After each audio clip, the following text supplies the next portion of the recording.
Hey guys, how's it going? Sometimes things just do not go as planned. I do not know what the plating is made out of on this thing, but it is insanely hard.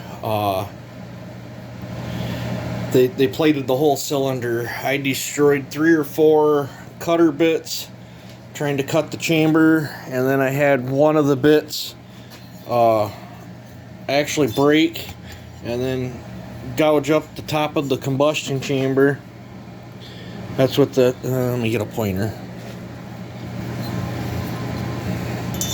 That's what that spot right there is. So then I resorted to I sanded, drummed, finished the rest of it. So I'm out of bits for what I was trying to do. But I cut so much out of the chamber that I'm unable to turn that 268 into a pop-up. That's how much I cut out of it. Crazy amount. And then I cut just enough off the base to set the squish. I got 22,000 squish. I will be ordering a pop-up piston for this. I actually sent Wolf Creek Saw Shop email. Hopefully they respond. I'd like to buy it through them, just because they support other YouTubers. I'd much rather give my money to a company that supports other YouTubers than just, somebody I don't know off from eBay or whatever. But if I don't hear back, I'll be forced to buy the one off eBay. But I'll end up throwing a 268 pop-up in here.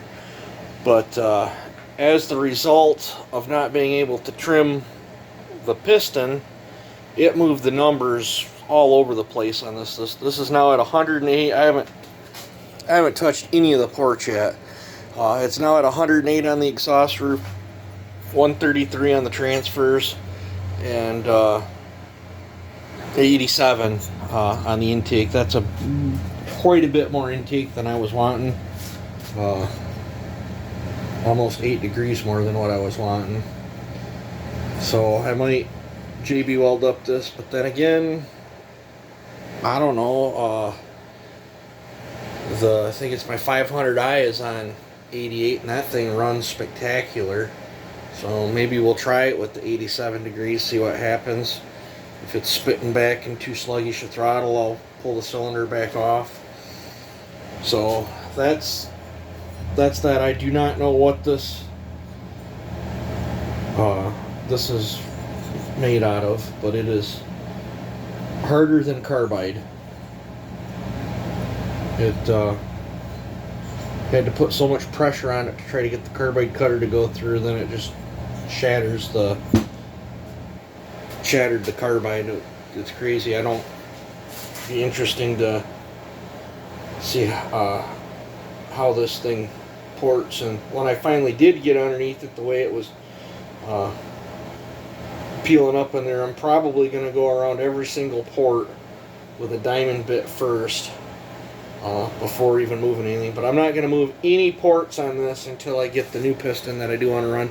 This piston will not be wasted, because I do have that other 372 that I got to put together yet, or this might be, I think this will fit that 670 as well. I think the 260, I think that's what I put in my other one, was a 268 piston.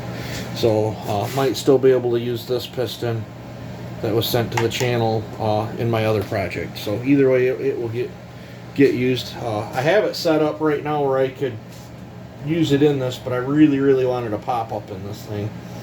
And originally I was going to cut it out of the piston, but with the mishap of the chunk of carbide breaking off and getting wedged underneath the tool there and wreaking havoc on my cylinder, I'm actually shocked I didn't get the cylinder wall. Luckily it was mid-cut and it didn't make it to the cylinder wall. I still don't think I cut enough out to catch the ring of death. So yeah, so I will end up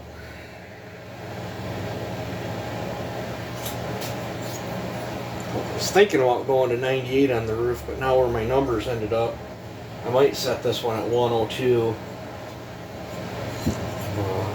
Epoxy up the intake some. And I will have to move the transfers some now because this piston's so much taller than this one. It changed everything, so wasn't planning on changing that much. I was originally planning on bringing the piston down closer to this, but it's all right. I should be able to manage. It should pump up